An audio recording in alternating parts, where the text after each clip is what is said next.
안녕하세요, 북스원 카페 여러분. 자, 오늘은 이제 저번 시간에 이어가지고, 재정군사국가의 성립 관련된 내용을 이제 보겠습니다. 그래서 그 앞에 전 시간에 백년 전쟁 관련된 내용을 이제 좀 얘기했어요. 그래서 백년 전쟁은 이 주종제도, 그러니까 이제 봉건제도의 상부 구조인 주종제도를 무너뜨리는 그 계기가 됐던 그 전쟁이라고 했죠. 그래서 처음에는 중세적인 어떤 그 요인에 의해서 시작됐지만, 후기에 들어가면 어떤 이제 근대적인 재정군사 국가로서의 이제 모습을 나타나게 되고요.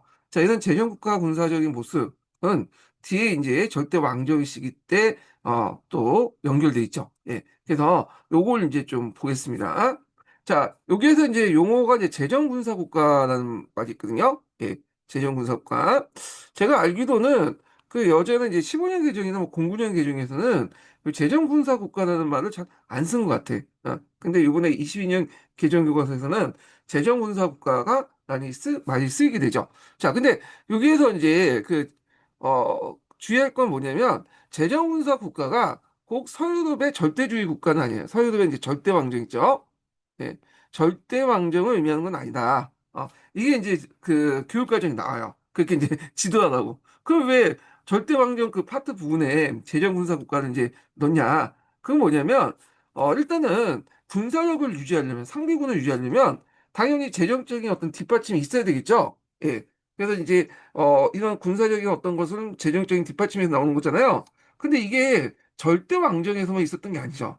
이건 보편적 현상이에요.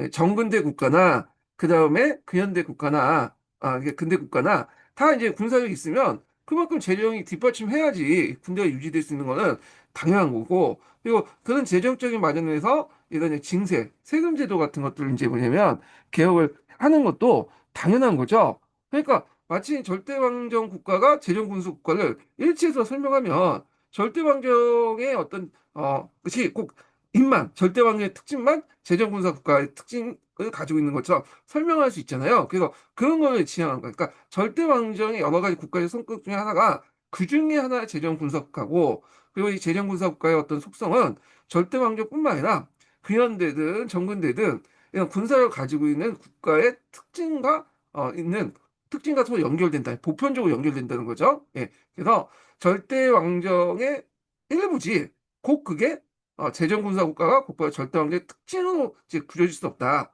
이렇게 이제 보시면 되겠습니다. 자, 그러면 이제 내용을 이제 볼게요.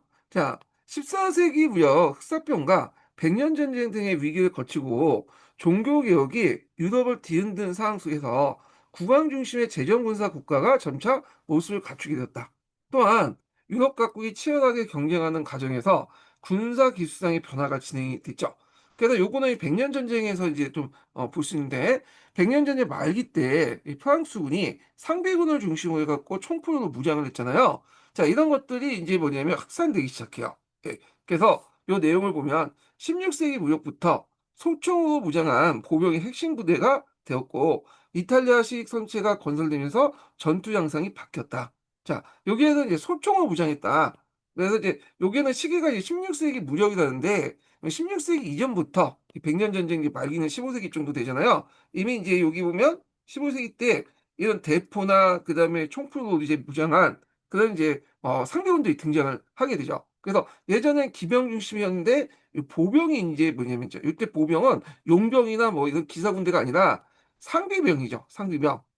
그래서 군대가 이제 그 국가부터 계속 월급을 받는, 그리고 어떤 계약 관계에 따라서 그때 충성의 대상이 바뀌는 게 아니라 항상 이제 국왕에 충성하는, 이때 국왕이라는 거는 개인적인 의미보다는 국왕을 상징한 국가 자체죠. 예. 그래서 거기에 충성하는 상비군들이 군대의 핵심이 되었고, 자, 이 상비군들, 그러니까 보병은 숫자가 되게 많아요.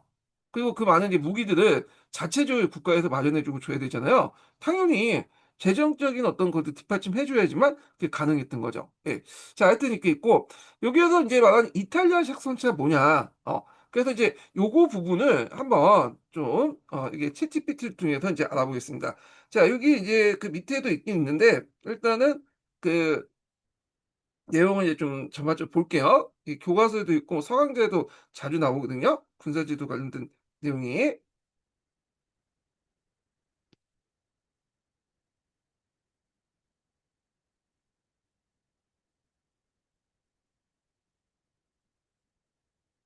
잠깐만요.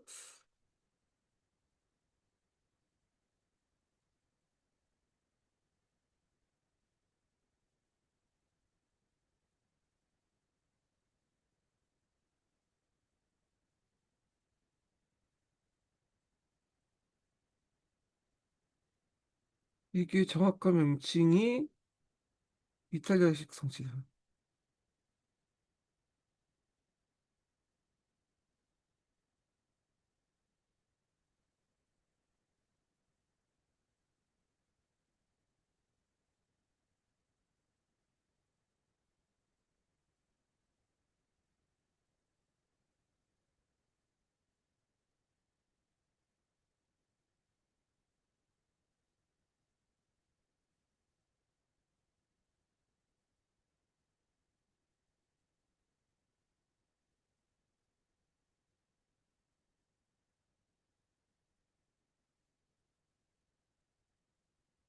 자, 이탈리아 성체 특징이 나오는데, 이탈리아 성체에 이제 나타나게 된 것은 대포의 등장 때문이에요. 그래서 예전에 이제 성벽은 상당히 높았잖아요. 예, 왜냐면 보병들, 일반적인 보병들이 이제 기 오기 어렵게 만드는데, 이제 그 높은 성벽을 이런 식으로 만들어 놓다 보면 어떤 문제점이 대포가 등장하면서, 요게 이제 뭐냐면, 그 대포에 의해서 무너지죠. 그러다 보니까 성벽이 점점 낮아지기 시작해요. 예. 그래서 그 대표적인 그 사례가 콘스탄티노플 함락 과정에서 이제 볼 수 있는데, 그때 콘스탄티노플 함락 과정에서 그 오스만 투르크가 청동 대포라고 해서 아주 큰 대포들을 가져가고 이제 쐈잖아요. 예. 그래서 이제 성벽을 무너뜨리려고 이제 쏜데, 이런 것들이 대표적인 거. 물론 이제 이 청동 대포는 좀 비효율적이긴 한데, 하여튼 이 대포의 등장이 상당히 이제 뭐냐면 이런 성체의 변화를 불러일으켰다. 그래서 이제 대포 공격을 효과적으로 방어하기 위해서 이탈리아에서 이제 개발된 별 모양의 어떤 새로운 요새 건축 방식이 이제 있다. 요거는 이제 교과서에서 나와 있어요. 예. 그래서 요거는 이제 나중에 교과서에서 좀 보기도 하고요. 자, 그래서 이런 그 뭐냐면 중세성을 구시대 유물로 만들어진 군사적 혁명이다. 그래서 이제 중세시대에서는 높고 얇은 수직 성벽을 갖고 있는데, 요거는 사다리에 놓고 올라가는 적을 막기는 효율적이지만 이 대포 앞에서는 속수무책이죠. 그래서 이제 대포할 몇 방에 성벽이 쉽게 무너졌기 때문에 그 뭐냐 이탈리아식 성체가 등장했다. 요 특징이 보면 낮고 두꺼운 경사벽. 예, 그래서 이제 이 경사벽으로 하면 이제 공격을 해오면 그 당시 이제 이 경사 직각으로 이렇게 있는 것보단 경사로 있는 것이 대포의 어떤 이제 운동 에너지를 그 당시에는 이제 대포라는 것이 화학 에너지를 폭발력을 이용한 게 아니라 이 화학 에너지를 통해서 이제 나간 어떤 그 뭐냐면 그 돌이라든지 이런 그 철탄이라든지 이런 걸 통해서 이제 운동 에너지를 변화시켜 갖고 이제 부닥치면서 무너뜨리는 형태잖아요. 그러다 보니까 이 운동 에너지를 감소시켜 주는 경사도 이렇게 되면 그런 형태가 있기 때문에 상당히 이제 뭐냐면 뛰어나게 이제 할 수 있고, 그다음에 또 하나 특징은 교과서에도 한번 이제 사진이 나왔지만 이게 별 모양의 보유의 특징이에요. 예. 그래서 이런 특징을 갖고 있고, 그 다음에 이제 성곽 바깥에 해자가 있고 깊은 이제 우물 같은 것도 있죠. 그래서 그 우물 건너가야지만 이제 성에 도달할 수 있도록 이렇게 이제 했고, 그다음 중간 중간에 보루를 뒀어요. 예. 그래가지고 그래서 이제 저기 이제 주변에 올 때 이 보루라는 것은 이제 성 안에 바깥에 삐죽 튀어나온 곳이나 좀 성 밖에 약간 이제 뭐냐면 뭐 조그만 기지 같은 조그만 성 같은 걸 만든 거거든요. 그러니까 적이 쳐놓을 때 양쪽에서 공격을 받을 수 있는 형태가 이 보류 형태. 우리식으로 따지면 칠하는지 뭐 이런 형태의 이제 됐다. 그래서 요 공성전 변화를 했는데, 요걸 이제 점령을 공격하려면 상당히 몇 달 동안 포위 공격을 했고, 그리고 이때 이제 또 이런 그 별 모양의 어떤 이제 그 요새는 그다음에 막대한 비용과 기술이 이제 있어야 되거든요. 그러니까 지방의 그 봉건 연구들은 그런 기술이나 재정적인 여력이 없어요. 그러다 보니까 중앙집권적 재정 능력을 갖춘 절대 군주만이 그 요새를 만들 수 있어요. 이거는 꼭 왕권 강화하고 이제 연결된다. 이렇게 이제 보시면 되겠습니다. 자, 그래서 이제 이탈리아식 성체, 낮고 경사지고 그다음에 이런 그 형태는 그 당시에 이제 군사 기술의 어떤 발달과 연결돼 있다. 이렇게 보시면 되고요. 특히 유럽 같은 경우에는 후에 이제 절대 그 백년 전쟁 이후에도 계속 전쟁을 했죠. 그래서 16세기 때부터 해서 18세기 때 계속 얘네들 밥만 먹고 막 계속 전쟁을 했어요. 예, 그래서 무슨 왕조 전쟁이니 종교 전쟁이니 그런 시기가 이제 있었거든요. 그래서 그 과정에서 이제 성벽 기술 같은 것도 되게 발달됐고, 그러면 이제 또 아까 전에 총포효 같은 거죠. 이런 것도 발달됐어. 그래서 예전에는 이 총포가 처음 만들 때는 이제 원래 서양에서 만든 게 아니잖아요. 중국에서 건너온 거죠. 중동을 거쳐서. 근데 서양에서 이렇게 전쟁을 계속 하다 보니까 얘네들이 요 관련된 이제 하향무기 기술이 되게 발달되기 시작. 그래서 처음에는 머스켓이나 뭐 이런 것들이 이제 뭐냐면 그 연발 사격이 잘 안 됐죠. 예. 그러다 보니까 이제 전열 보병이라고 여러분들 들으셨죠? 쭉 이렇게 라인으로 짜고 이제 공격하는 방식으로 이제 해서 뭐냐면 연발 사격이 안 되고 훈련이 잘 안 되는 그 군대에게 이제 이렇게 적합한 방식으로 이제 했는데, 자 나중에 이제 뒤 얘기지만 19세기 중후반에 넘어가면서 자결탕도 만들어지고 화학 에너지니까 폭탄이 그냥 폭파하는 그 자체로 폭파하는 자결탄도 만들어지고 연사가 가능한 이제 뭐냐면 총포로가 등장하게 되죠. 그러면서 요걸 바탕으로 이제 뭐냐면 그 제국주의 정책을 할 때 그 당시 여러 이제 식민지들 이제 그 점령하는데 이용했다. 이렇게 이제 보시면 되겠습니다. 자, 근데 이제 이런 그 벌 형태의 이제 뭐냐면 이런 그 성벽들도 나중에 이제 18, 19세기 넘어가면 좀 없게 돼요. 왜냐면 대포가 너무 발달되다 보니까 성벽 자체가 있는 것 자체가 오히려 불필요해. 방해가 될 수 있어. 그러다 보니까 이제 위도 올리는 것보다는 1차 세계대전처럼 뭐야? 밑으로 파버린 거야. 이게 참호라는 것들이죠. 예. 왜냐면 참호를 파면 대포에 이게 대포가 참호가 이제 그 대포알이 참호 속에 터트리지 않는 이상은 그냥 이게 비켜나올 수 있잖아요. 그러다 보니까 이제 이는 참호 형태로 바뀌었다. 그래서 이제 이렇게 이제 있는데 하여튼 요 가도기 시기 때 총포로 등장한 가도기 시기 때 그 대응하는 과정에서 이런 이탈리아식 성체가 등장했다. 이렇게 이제 보시면 되겠습니다. 자, 그러면 이제 내용을 또 볼게요.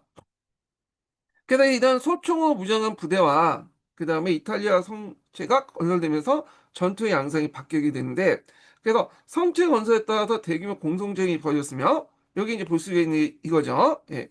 그리고 이제 이는 군사 확대된 결과를 가졌다. 각국은 이를 감당하기 위해서 재정 확보가 필요했다. 그래서 이제 재정과 군사는 서로 연결돼 있죠.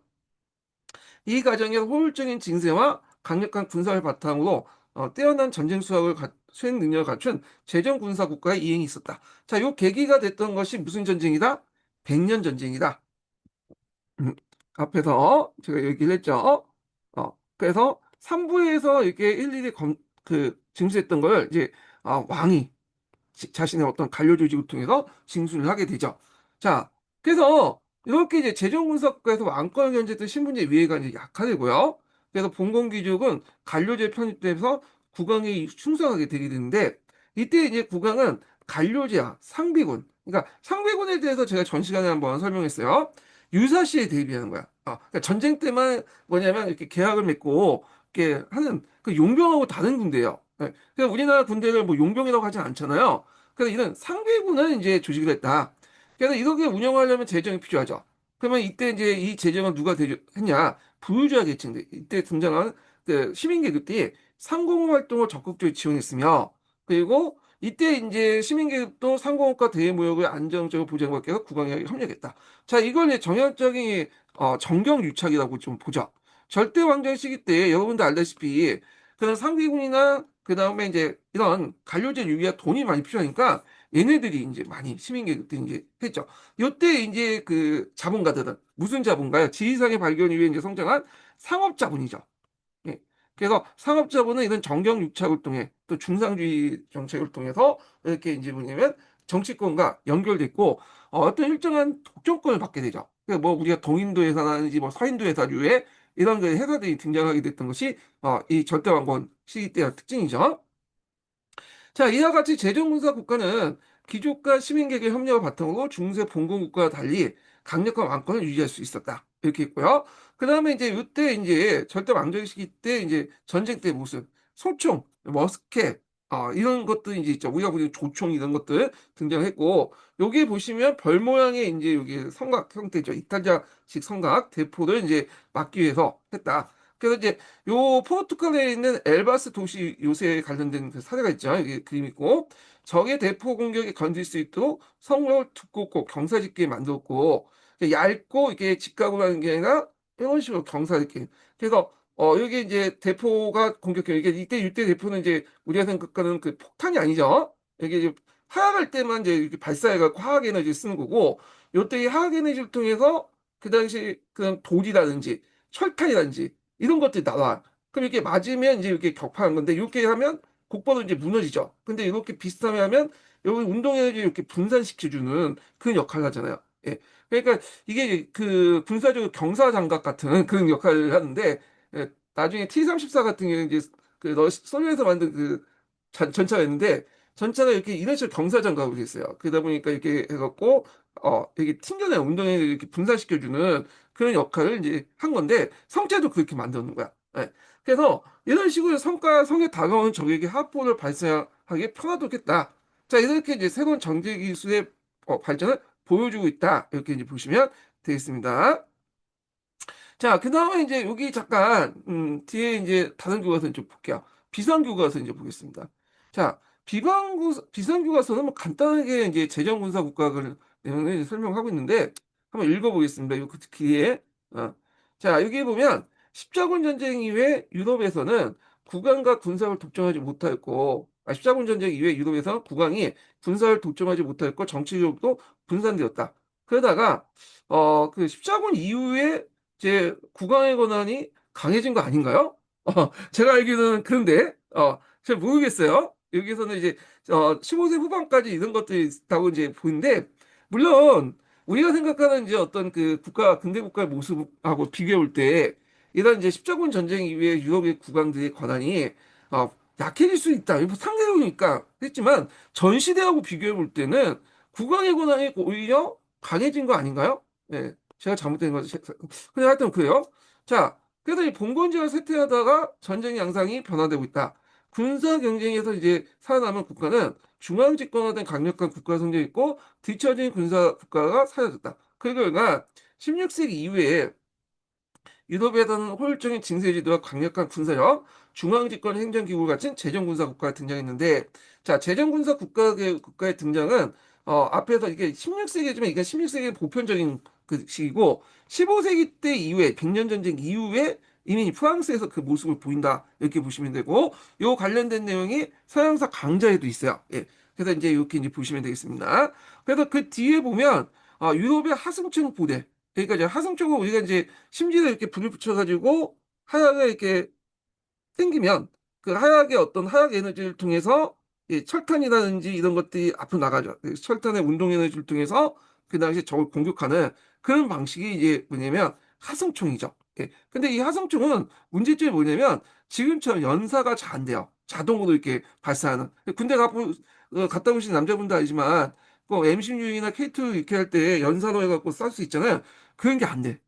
그래서 아무리 이제 이게 숙달된 이제 그 삶이라도 요걸 이제 그 심지를 붙이고 쏘는 과정이 1분당 한 두세 번? 그 정도예요. 그러니까 그 훈련이 잘 안 돼 있으면 2, 3분에 한 번씩 쓸 수 있어. 그때 적이 이제 공격해 들 수 이제 특히 기병이 들이닥치면 이제 큰일 나는 거잖아요. 그러다 보니까 이제 어떤 식으로 이제 하냐. 그 당시 이제 이렇게 3열로 이렇게 쫙 이렇게 나열돼요. 이게 2열밖에 없는데 얘네들이 이제 한번 쏘면 얘네들 쏘고 그 다음에 또 준비했다가 쏘고 이런 식으로 돌아가면서 이제 쓰는 방식이야. 그래서 이게 이제 처음에 네덜란드 군대가 이걸 도입을 했다고요. 그래서 이게 전 유럽은 이제 확산됐던 그 방식인데, 자, 이게 이제 또 일본에 이제 들어오게 되죠. 우리가 아는 이제 일본의 전국시대 때 이 조총을 받아들였잖아요. 하승총. 그리고 나서 이제 이렇게 3년 전역 그 방식, 교대로 이제 하는 방식이 이제 일본에서도 유행됐다. 그래서 이때 이제 이런 방식을 통해서 이제 또 임진왜란 때 일본 애들이 이거 조총, 덴포를 가지고 이제 그 뭐냐면 이런 식으로 하다가 배수진 있었던 이제 충주의 탕전대전때 우리나라가 패배했죠. 기병이한테 이렇게 기병이 막 돌진했다가 이런 방식으로 3년 쭉 나열된다 공격하는 방식 때문에 이렇게 이제 진행됐다. 이렇게 보시면 되고요. 여기는 안 나왔지만 예전에도 이제 잠깐 얘기했지만 요 앞에 이들을 방어하기 위해서 창병을 뒀어요. 창병. 창병을 둬갖고 이들이 뭐냐면 안정적으로 총을 쏠 수 있도록 왜냐면 기병들이 들이닥치면 제대로 쏠 수가 없잖아요. 연사상 불가능했기 때문에 그래서 창병을 두고 그 밑에 방형으로 이렇게 몇 개 이렇게 치는 그러니까 군대 이렇게 방형진을 이렇게 치워가지고 여기 안에 하승천 부대를 두고 이런 식으로 창병을 두는 식으로 해갖고 요렇게 이제 쌓았던 것이 절대만영 시기 때 군대 체제였다. 이렇게 보시면 될 것 같고요. 자, 그리고 이게 더 나가서 이제 나중에는 이제 뭐냐면 일반 민들까지 다 이제 뭐냐면 군대 끌려오다 보니까 얘네들 그래도 좀 숙달된 이제 군인이죠. 상비군이니까. 근데 일반 군인들 그러니까 평상시에 뭐 상업하고 공업하고 뭐냐면 그 송업하고 이제 농사 짓던 사람들이 갑자기 이제 대규모 이제 뭐 징집을 해가지고 이제 싸운단 말이에요. 그러면 이런 식의 이제 그 군대 형태는 제대로 안 돼. 예, 이 사람들은 이제 군대에 가서 짧게 이제 훈련받고 이제 하다 보니까 어떻게 하겠어요? 예. 그러니까 이제 이 사람들은 이제 낮은 그 뭐냐면 그런 그 뭐냐 적중률, 명중률에 가지고 있는 머스켓존을 가지고 싸우다 보니까 얘네들은 총도 잘 못 쓰죠. 예. 그러니까 이제 훈련도 다 안 됐고 그리고 총 자체가 이제 어떤 사격 적중률이 떨어지잖아요. 그러니까 쭉 나열해 놓고 이렇게 쭉 진격하는 식으로 이제 영화에서 보는 것처럼. 그래서 그 분명히 이제 적이 이제 뭐냐 공격하면 은폐나 은닉을 해야 되는데 전혀 안 하고 그냥 쭉 나열하고 보병들이 이제 쫙쫙쫙 걸어가면 거기에 이제 또 한 명이 뒤지면 또 뒤에서 오는 사람들이 또 메꿔주고 그런 식으로 이제 한다. 왜냐면 이게 제일 효율적이기 때문에. 그래서 이런 방식으로 이제 싸우게 돼. 이게 전열보병이라고 이제 하는 형태가 이제 등장을 하게 되는데, 그래서 이런 방진 형태에서 전열보병 형태가 등장하면서 많은 이제 또 일반 사람들을 끌어서 근데 짧은 훈련시켜가지고 이렇게 투입을 했다. 그래서 이 전열보병이 상당히 라인 배틀 형태로 뜨는 형태가 상당히 이제 우리 입장에 볼 때는 상당히 이게 그 비효율적이고 많은 사람들 소모하는 그런 정치 그 전술 형태지만 당시에는 그게 최강이었어요. 예. 그래서 이런 형태를 갖고 적을 많이 격파했고 특히 아시아 지역이나 뭐 아프리카 지역 할 때 이 전열 보병 형태가 상당히 효율적이었다. 오히려 뭐냐면 적은 인원을 가지고 아니 그 적은 피해를 입고 많은 적을 푸시는 그런 형태의 전열 보병인데 하여튼 뭐 시험 문제는 안 나올 때는 일단 설명을 해드렸고요. 자, 그 다음에 요 이탈리아식 이제 뭐냐면 성체 중에 이 네덜란드에는 브론타준 유세 이것도 있죠. 그래서 유럽인들이 하양국의 공격을 막으려고 흑벽을 비스듬하게 세워서 보를 세우고 다른 보류에서 적군을 공격할 수 있도록 보류의 각진 형태를 이제 만들었다. 이렇게 이제 보시면 되겠습니다. 자, 그래서 이제 요 내용 있고 여기에서 이제 이탈리아식 범죄 있죠. 이렇게 별 모양 해자 이게 있죠. 예, 이런 식으로 이제 있고 중간 중간에 이 보유 같은 것도 있어가지고 양쪽에서 공격을 하는 그런 형태였다. 이렇게 보시면 되겠습니다. 자, 그러면 이제 내용을 좀 밑에 볼게요. 자, 30년 전쟁 같은 종교 전쟁으로 제정 군사 국가 간의 군사 경쟁이 치열하게 돼요. 그래서 이제 유럽 국가는 이렇게 싸우다 보니까 군대 규모도 이제 증가됐고 전략 전술도 발달되면서 그 당시 이제 뭐냐면 백년 전쟁이 끝난 무렵에 이거는 좀 앞부분이지만 1만 5천 명이었던 프랑스 군대가 17세기 때 이제 30만 원 육박을 하는 거죠. 예. 그래서 요 상비군들이 이제 있고 이런 것들이 이제 30만 육박했다. 자, 군대는 중무장 기사에서 하스총 같은 하향무기 무장은 상비군으로 점차 발전됐고요. 체계적 군사 기술이 도입됐다. 그래서 하향무기의 성능이 향상되면서 그의 성과 요새들의 변화가 생겼고요. 하향무기를 확보하고 상비군을 고용 유지하면서 국가 재정을 관리하는 능력이 중요하게 됐다. 그래서 이제 유럽 각국의 공공 지출 중에 군사비 비중이 매우 커졌고 루이 14세기 때는 프랑스가 75%, 코로나 집권기에는 영국이 90% 재정적인 이 부분에서 분산 컸다는 거예요. 참고로 지금 그 현대 국가에서는 이런 식으로 이제 뭐냐면 재정적인 재정에서 군사비가 차지하는 것이 이게 이제 많지가 않죠. 예, 유럽에서 이제 복지도 해야 되고 뭐 경제 개발도 해야 되니까 그래서 우리나라 같은 경우에도 뭐 2점대고 미국도 한 3점대도 알고 있어요. 3점대인가 4점대인가 5점대인가 하여튼 그렇게 있고 유일하게 이제 북한 같은 경우 25% 정도 전쟁도 아닌데 전쟁시도 아닌데 그렇게 이제 하는데 대부분 이제 그 국가에서 군대의 어떤 재정 비율, 군사비 비중이 그렇게 높지 않은데 그 당시에 상당히 높았다. 이렇게 보시면 되겠죠. 그 재정 군사 국가들은 조세제도 정비하여 효율적으로 세금을 걷고다 했자.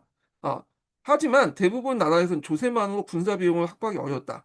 그래서 이제 뒤에 얘기했지만 뭐 간직을 매매하거나 은행과 부유한 재정가 돈을 빌려 재정을 마련했는데 이걸 이제 정경유착의 대표적인 형태죠.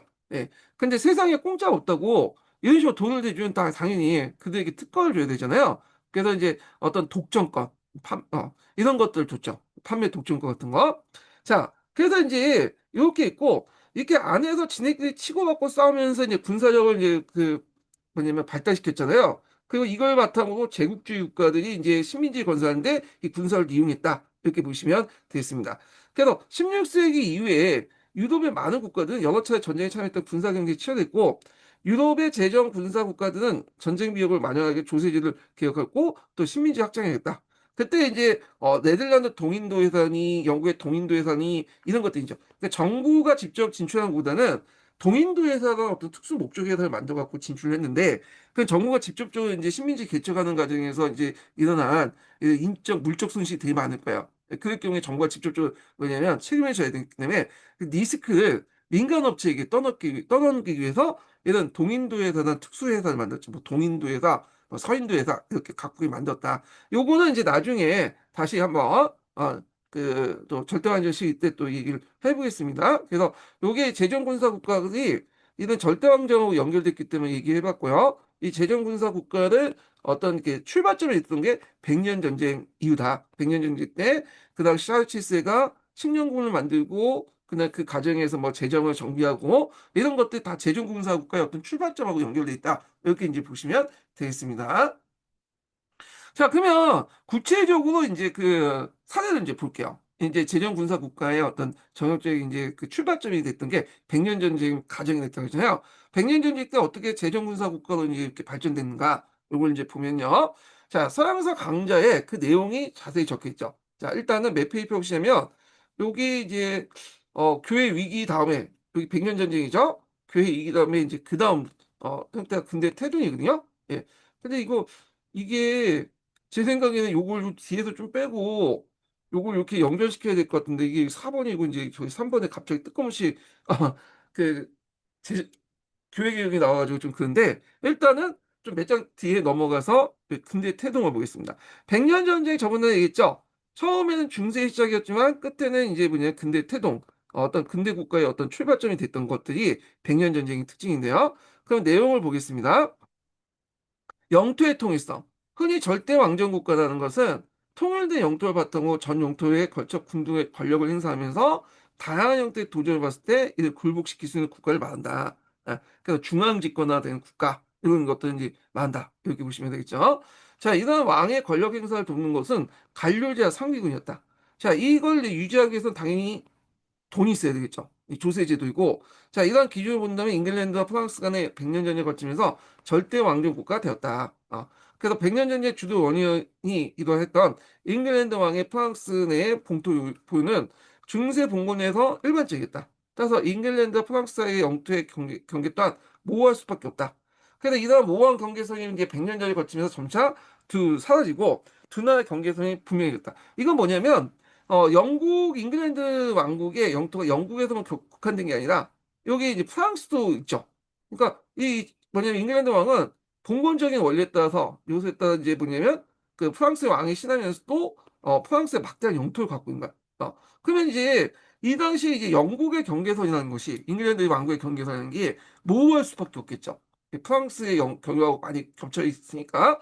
그러다 보니까 자기 그 지역 외 그러니까 핵심 지역, 코어 지역 외에도 이런 외곽권에 이런 이제 멀리 떨어져 있는 이제 지역에 월경지라고 하는 그런 땅들이 가지고 있었다는 거야. 그래서 이런 것들 봉건적인 관계를 통해서 복잡하게 얽혀 있었는데, 자, 이런 것들이 전쟁이 끝날 때 확실히 이제 해결됐죠. 그래서 잉글랜드 국왕이 보유하고 있었던 것은 앞에서 얘기했던 100년 전에 때 얻었던 이 카렌뿐이었다. 이 카렌도 나중에 상실되죠. 예.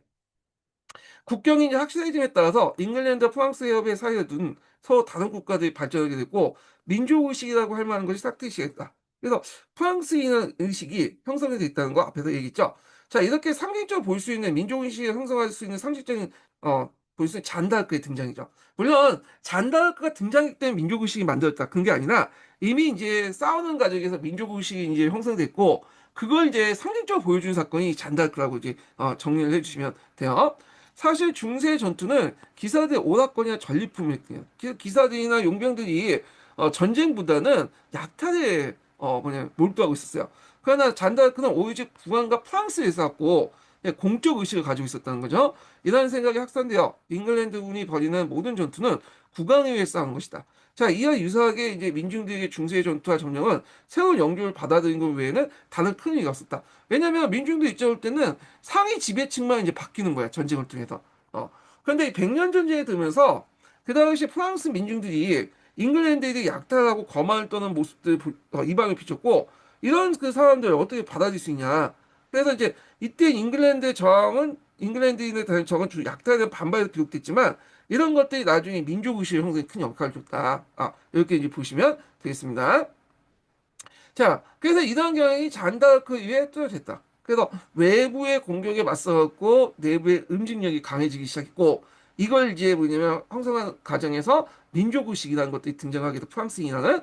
그리고 이런 민족의식을 잘 보여주는 사람이 잔다르크였다. 이렇게 보시면 되겠죠. 그리고 잉글랜드 역시 이제 백년 전쟁으로 자신이 대륙과 무관한 섬나라를 인식하게 돼요. 왜냐하면 예전에는 나름대로 제국 마인드라는 게 있었잖아요. 그러니까 프랑스의 영향을 갖고 있다. 대륙 국가와 연결돼 있다. 그런데 이제 이는 대륙 국가하고 이제 연결되지 않게 되죠. 왜냐하면 프랑스가 이제 영국 땅에 상실되면서. 그래서 그런 것이 백년 전쟁 이후에 영국인들의 어떤 정체성 형성에 큰 역할. 우리는 유럽인이 아니라 그냥 따로 살고 있는 유럽 대하고 상관없는 잉글랜드인이다라는 정체성. 그래서 유럽에서 전쟁이 나면 가만히 팔짱 끼고 있다가 좀 약간 이제 한쪽이 좀 불리하면 그 한쪽에 붙어갖고 좀 재정적인 지원 좀 해주는 그런 이제 세력 분영자로서의 어떤 영국의 정체성 이런 것들이 이미 이제 백년 전쟁 후에 이제 형성됐다. 이렇게 보시면 되겠습니다. 그래서 잉글랜드는 백년 전쟁 초기까지 잉글랜드에서 프랑스 남베이드는 넓은 영토를 가지고 있었고요. 아마도 이 모든 영토를 단일한 국가로 통합하려는 야심을 가지고 있었다.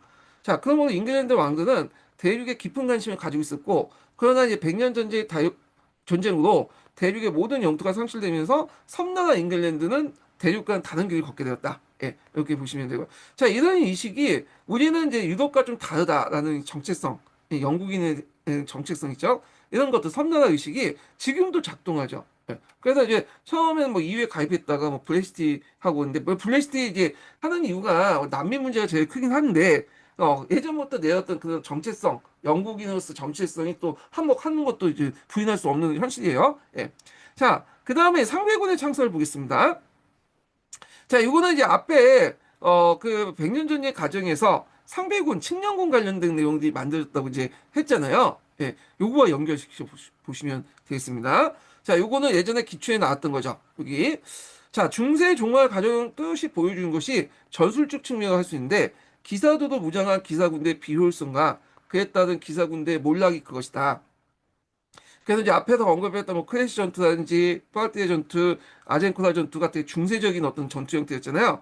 프랑스 군사의 군대 기사 중심이었는데 국왕이 전투를 하기 위해서는 봉신대의 군사적 봉사에 요구한 소집령을 내려야 했고 군대가 완전히 소집할 땐 꽤 시간이 있다. 왜냐면 얘네들만 소집하는 게 아니라 그 밑에 또 다단계도 이렇게 또 밑에 영주들이나 기사들 있잖아. 얘네들 또 이렇게 순차적으로 수집하다 보니까 이게 걸린다. 그래서 시간의 지체라는 것이 제하더라도 기사 군대를 중심으로 한 전수는 군사 보병을 중심한 잉글랜드 전수에 번번이 패배한 거의 쓸모없는 전술이었다. 특히 잉글랜드 하사는 기사의 갑옷을 뚫거나 뚫지 못하도록 기사가 타고 있는 말을 죽일 수 있고요. 기사의 갑옷을 뚫는다고 해서 이제 이게 기사들이 이제 갑옷을 입잖아요. 근데 예전에 봤지만 뚫지만 이게 뚫어도 이제 상처는 입힐 수 있어. 근데 이게 이제 직사와 연결되지 않거든요. 그렇지만 일단 뚫고 충격을 받고 넘어지면 이때부터 이제 얘네들은 전투력이 이제 상실되게 되고 이때 앞에서 얘기처럼 잉글랜드 도끼병들이 들어와갖고 이제 뭐냐 갑옷을 깨고 그 뭐냐면 창을 그 툭을 열고 창을 이제 꼽아가지고 죽이는 방식이죠. 자, 하여튼 이에 반해 프랑스 기사들은 무거운 갑옷을 지탱하는 데는 지나친 많은 체력을 소모해야 했다. 화살이 강함을 갈수록 갑옷의 두께도 점점 두꺼워지면서 기사들의 움직임이 둔하게 만들었다. 요컨대 중세 기사도에 도입된 기사군대는 더 이상 이제 효율적인 전투 집단이었고 그 자리를 장고에 갇힌 보병 중심의 용병대가 넘겼는데 여기도 이제 용병대라 가지만 그 용병대가 아니라 농민군대예요. 이게 아마 영국군의 그 요몬 계층에 대해서 얘기할 건데 요몬이라는 건 예전에 있죠. 그 당시 이제 보병의 어떤 그 전투할 때 보병으로서 그 갈 수 있는 전투 보병으로서 참가할 수 있는 경제를 갖고 있는 사람들 이제 젠티라고 하고 젠틀이 아니라 이제 요몬이라고 하고, 요몬의 주가 뭐냐면, 보병의 주가 롱보, 장병을, 장군을 갖고 있는 부대가 이제 그건데, 얘네들은 농민 부대야. 용병 부대가 아니야. 예, 잘못된 거야, 그거는. 예. 자, 하여튼, 더욱이 15세기 초에 들어온 대포는 결정적 기사들이 무용지물 많았다. 자, 이러한 기사들보다는 용병이라는 게 이제 뭐냐면, 그, 아까 이제 프리랜스라고 보시면 되죠. 네, 이런 이제 중요한 역할을 했고, 100년 전에만 이 용병들이 문제가 있었어요. 그래서 얘네들이 월급도 안 주면 이제 뭐냐, 도둑들 이제 번화고, 물론 기사들도 똑같아요. 얘네들이 더 심했다는 것 뿐이지. 자, 이렇게 골치 아픈 문제를 해결하기 위해서 프랑스 국왕 사르치스는 12개 부대도 하는 상비 칙령군을 이제 만들었다. 이걸 이제 뭐냐면 기사군단이라고 이제 있죠. 그래서 이게 이제 칙령군, 기사군단 이렇게 이제 표현할 수 있는데 요거는 이제 그 번역하는 과정에서 그렇게 이제 하는 것 같아요. 왜냐면 서양사 같은 경우에는 이게 기준점이 없어요. 우리나라 같은 경우에 뭐 한국사나 그다음에 뭐 중국사는 한자음이란 기준점이 있잖아. 그래가지고 이제 뭐 얘기를 하면 되는데 어떤 사건이나 이런 것들이. 근데 얘네들은 영어나 이런 것들, 불어나 이런 것들 이제 번역하는 과정에서 이게 기준점이 없기 때문에 번역하는 사람에 따라서 되게 다양하게 번역할 수 있거든요. 그래서 서계에 보면 똑같은 것에도 똑같은 걸 지칭해도 각기 다르게 이제 얘기를 하는 경우가 되게 많아요. 그럴 경우에는 그냥 기본서를 기준으로 해갖고 그냥 받아들이시면 될 것 같아요. 그냥 다양한 용어를. 자, 그래서 국왕으로부터 급료를 받게 된 칙령군은 근데는 각기 랑스는 이제 부대 단위죠. 원래 그 랑스라는 것은 창병을 이제 창을 가지고 있는 사람들이라는 거예요. 예. 그래서 이들은 이제 주로 이제 용병 집단들이고 얘네들 용병을 이제 고용할 때 한 사람 한 사람 고용하는 게 아니라 용병 대장하고 이제 계약을 맺고 그 용병 대장이 갖고 있는 이런 창병들 부대들 있죠. 부대들을 이제 같이 이제 인수해가지고 했는데 그래서 이런 말이 이제 프리랜서 말이 여기 나오죠. 근데 이런 것들이 이제 후에 상비군이 계속되면서 용병대 단위를 지칭하는 이게 랑스, 창을 가지고 있는 그 사람들, 이제 부대 단위라고 했잖아요. 그래서 요 부대들을 이제 그대로 차용해가지고 100개를 이뤘다. 이렇게 이제 보시면 돼요. 그래서 요 랑스는 그 당시 그 부대 단위다. 그래서 용병 부대들이 이제 용병 대장들이 이끌었던 창병 위주의 부대 단위를 랑스라고 했고, 이런 것들이 이제 나중에 상비군의 어떤 편제 단위일 때 이제, 이용했다. 이런 것이 계속 이제 그 같이 사용됐다. 같이 이렇게 보시면 되겠습니다. 자, 랑스하나는 기병, 검사, 공작, 군사, 시종 등 6명 구성됐다. 그래서 각 칙령군은 하나의 지역을 담당하여 치안을 유지하거나 잉글랜드 점령지를 탈환하는 역할을 했다. 자, 이러한 상비군의 이제 탄생이야말로 신속히 이용할 수 있는 무력을 국왕만이 갖게 되는 것을 의미한 것이다. 이렇게 보시면 되겠습니다. 자,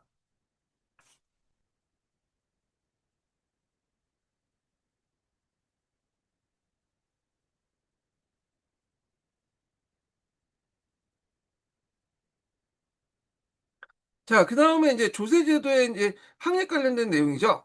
자, 여기 보면 앞에 이제 그 얘기한 것처럼 군대를 유지하면 돈이 필요할 거 아니야. 그래서 그 전쟁 중에는 초창기 때는 이 상부에를 이제 뭐냐면 일종 동의를 바꾸면 일종의 국어라고 볼 수 있는데 처음에 하나하나 했다가 전쟁이 상시화되고 계속 오래 지속되다 보니까 이제 상부에는 이제 건너뛰고 패스하고 국왕이 직접 징수하는 방식으로 바뀌었다. 이렇게 보시면 되겠습니다. 14세기 이전까지 프랑스에서는 식민 전체에 항상 일정하게 부과된 세금이란 존재하지 않았다. 국왕은 자신의 영지에서 나오는 수입을 생각하여 했고, 전쟁이 시작되자 국왕은 왕국을 방어하는 자신의 노력에 모든 시민이 기여할 것을 요구했다. 신민의 기여, 즉 세금은 전쟁 같은 명백한 필요가 있을 때는만 가능한 것이었다. 처음에 세금을 징수할 때는 그 기간을 1년 단위로 이제 한계했다. 일몰제를 실시했다고 보시면 돼요. 근데 1년 후에 전쟁이 계속 끝나지 않았죠. 그래서 세금을 다시 징수했고 이후에도 계속 1년 단위 갱신했는데 처음에는 이제 상부에 이제 일일이 이제 확인을 받지만 나중에 전쟁이 길어지면서 그냥 됐고 하면서 이제 넘어가 버린 거죠. 자, 이런 1년 단위 징수가 해를 거듭하자 기간이 5년으로 바뀌었고 그다음 1360년에는 징세 기간이나 신민의 동행 규정하지 않게 되었다. 그래서 이제 이렇게 해서 이게 이런 것들 좀 기억을 해두시면 되겠습니다. 백년 전쟁은 가세 확립과 더불어 관료제 확립도 해도 도움이 됐다. 왜냐면 일단 세금을 거두려면 그 세금을 운영하고 징수하는 과정에서 이제 그 필요한 인원이 필요하잖아요. 그럼 관료제가 이제 그냥 확립될 수밖에 없겠죠. 세금은 세신분의 대표회의가 할 수 있는 삼배에서 결정되는데 삼배는 가세를 인정하는 대신에 세금 징수를 국왕에게 맡기지 않고 삼배에 선출 사람들에 맡겼다. 처음에 그랬다는 거예요. 근데 나중에 조세가 한국화되는 길에 접어들면서 14세기 말에는 징세원은 일종의 관료가 돼버린 거야. 실제 국왕에 의해 임명되곤 했다. 이데아의 100년 전쟁이 끝난 후에 프랑스와 잉글랜드는 강력한 절대왕권 국가로서 국민국가를 첫 가닥을 내디뎠다. 그래서 이렇게 이제 보시면 되고요. 그래서 이 100년 전쟁이야말로 제정 군사 국가의 어떤 출발점을 이뤘다. 이렇게 이제 보시면 되겠습니다. 자, 그래서 이제 이렇게 해서 한번 내용을 이제 이렇게 파악했고요. 자, 그 다음에 서양사 계도로 이제 다시 넘어가겠습니다. 자, 서양사 계도는 이제 아까 이제 100년 전제까지 이제 얘기하다가 이제 여기 또 서강제 넘어가는데, 자, 여기 이제 그 100년 전쟁 와중에 뭐가 일어났죠? 영국에서는 장미 전쟁이 났죠. 장미 전쟁. 그래서 이제 장미 전쟁 관련된 내용을 이제 봐야 되는데, 장미 전쟁은 이제 이해하려면 영국의 어떤 계층 구조를 좀 이해할 필요가 있어요. 예, 그래서 요걸 이제 좀 얘기해 보겠습니다. 자, 영국은 100년 전쟁으로 노르만의 정복 이래 프랑스 내 소유하게 된 거의 모든 영토가 상실되었다. 그러나 그 대신에 영국 역시 국민의식이 강화됐고, 이제 우리는 이제 대륙하고 관련이 없는 이제 섬나라라는 의식이 이제 강해졌죠. 특히 섬나라로서의 자각을 갖게 된 갖게 된 것은 영국의 근대적 발전에서 매우 귀중한 소득이었다. 자, 중세만에서는 영국 사회 전선에는 50명의 대제후가 있어요. 자, 일단은 이걸 이제 좀 이해하려면 여기에서 이제 이 계층 구조를 좀 봐야 되는데, 자, 일단은 그 정점, 제국권 왕이라는 그 존재가 있죠. 왕 밑에 자기귀족이라는 게 있어. 그러니까 공작이니, 백작이니, 후작이니, 남작이니 하면 들어오셨잖아요. 이런 것들이 자기귀족이에요. 예. 그래서 이제 이런 자기귀족들이 있다는 거. 지금도 있어요. 그래서 예전에도 한번 얘기했지만 영국 같은 경우에는 그 자기귀족이 상원을 이제 참여하고 있죠. 그래서 자기귀족하고 일대귀족이라고 다, 있죠. 자기귀족은 세습이 가능한 거고, 일대귀족은 그냥, 자기 한 대에서만 그냥 귀족이 되는 거죠. 귀족칭을 받고. 자, 그래서 하여튼 이제 그 당시에는 자기 귀족이라는 게 있었고, 남작사자. 그 다음에 그 밑에 계층이 젠트리라는 사람이 있어요. 젠트리. 이 젠트리는 귀족이라고 볼 수는 없어요. 우리가 생각하는 그 통상적인 귀족이라고 볼 수는 없고, 그 지역 내에 이제 뭐냐, 일종의 지방 유지? 이렇게 보시면 돼요. 지주이고. 예. 그래가지고, 이렇게 있고, 그들 중 상당수가 기사 자기를 이제 받는 사람들이 되게 많아요. 근데 주의할 것은 이제 예전이었지만 그 영국에서 기사다는 그 자기는 이게 자기 귀족이 아니에요. 얘네들은 그래서 이제 주로 이제 한 대에서 큰 지금 명예직이야. 지금도 있어요. 뭐냐면 영국에 그래서 젠티를 하급 귀족으로 이제 해석할 수 있지만 또 향신으로 이제 하급 귀족을 해석할 수 있지만 엄밀히 말하면 젠티는 귀족은 아니에요. 그 지역에 토착 지주면서 지방 유지 정도 그리고 상당수가 뭐냐면 이런 기사단은 이제 자기를 이제 받는 그 명예직을 받는 그런 사람들이고 앞에서 이 젠트리는 치안 판사를 역할하고 있죠. 그래서 이 치안 판사는 아까 얘기했지만 단순히 재판권만 행사하는 존재가 아니라 행정권이나 이런 것도 이제 같이 가난한 그러니까 일종의 왕의 이제 수발 같은 역할을 하지만 프랑스의 이제 관료의 이제처럼 이렇게 절대적인 영향을 미치지 못해요 왕권이. 왜냐면 얘네들이 이제 돈을 안 받고 이제 일을 하기 때문에 나름대로 자율성 있고 컨트롤 의식, 지방 의식이 갖고 있어. 예. 그러다 보니까 이제 영국 같은 경우에는 프랑스처럼 100년 전쟁 이후에 완전 강력한 중앙 집권적 모습을 띠지 못했다. 물론 중앙 집권화 되지만 지방까지 완전 통제하는 그 모습을 띠지 못했는데 이 젠트리가 실제로 지방에 어떠한 게 영향을 행사했던 그 세력들과 그다음 젠트 밑에 이제 있는 사람들이 요몬이라는 계층이에요. 요몬. 요몬은 자영농민층이라고 이제 볼 수가 있는데 이들은 이제 또 우리식으로 분홍 또 경영원 분홍이라고 볼 수가 있죠. 그래서 이들은 자기 땅도 갖고 있지만 젠트로부터 땅을 빌려가지고 착용을 해가지고 같이 운영하는 그런 것들이야. 그래서 이 요모이라는 계층이 있고 요모는 이제 예전에 얘기한 것처럼 원래는 자기가 자담으로 이제 보병에 이제 그 나갈 수 있는 군대에 나갈 수 있는 계층을 의미한 건데 일종의 이제 원래 군사적 용어를 썼다가 사회적 용어로 이제 확대됐죠. 예, 요몬 계층들. 그래서 이제 이렇게 있고 그 다음에 그 밑에는 또 뭐 농업 노동자가 있어요. 그래서 이 농업 노동자는 이제 장미전쟁 이후에 이제 얘기긴 하는데 이때 이제 장미전쟁 이후에 이제 뭐냐 우리가 알고 있으면 제1차 농업혁명, 제2차 농업혁명이 일어났잖아요. 16세기, 뭐 17, 18세기 거쳐가지고 요 과정에서 이제 얘네들이 젠트리와 그 다음에 요몬 계층들이 토지의 소유권과 어떤 경영권을 다 집중해서 갖고 있다 보니까 요게 소외된 일반 농민들이 몰락을 해갖고 농업 노동자도 이렇게 전락하거나 그중에 일부는 저 도시에 가서 빈민이 되거나 그런 사람들이야. 예. 그래서 이제 용 그 계층 구조를 가지고 있었다. 근데 이제 장미전쟁 때 주로 누가 싸웠냐? 요 밑에는 자기 귀족들이 지네끼리 치고받고 싸운 거야. 그래서 자기 귀족들은 이제 그 사병들 가지고 있었거든요. 사병들에게 이제 뭐 땅을 나눠주는 것보다는 금노를 줬어. 월급을 주면서 이제 고용했고 자기들끼리만 치고받고 싸웠던 거야. 그래서 이제 이때 이걸 봤던 그 밑에 있는 계층들 있죠. 예. 그래서 이제 이런 계층들 있죠. 때뭐 젠티라든지 뭐 중상층 때는 이게 싸움이 지속되다 보니까 이게 이제 실증이 나고 위협이 느낄 수밖에 없잖아요. 그러니까 이제 나중에 이제 장기전이 끝날 때 이제 왕이 그 헬리치스가 이제 등장하잖아요. 그 헬리치스에게 뭐냐면 권력을 집중 몰아주는 거죠. 지지려고. 왜냐하면 싸움을 이제 하는 것보다는 전쟁이 일상화되면 강력한 그 지배자가 등장해서 이들을 통제하면서 평안을 누리는 게 훨씬 이들 입장을 때는 유리한 거야. 그러다 보니까 얘네들이 이제 한동안은 물론 뒤에는 이제 그렇지 않지만 절대 왕권을 지지하는 세력들이 된 거죠. 뭐 젠틀 계층이라든지 도시의 중상층이라든지 이런 것들이 연결. 그래서 이 장미 전쟁이라는 것은 뭐냐 왕권을 강화시키는 기반이 되었다.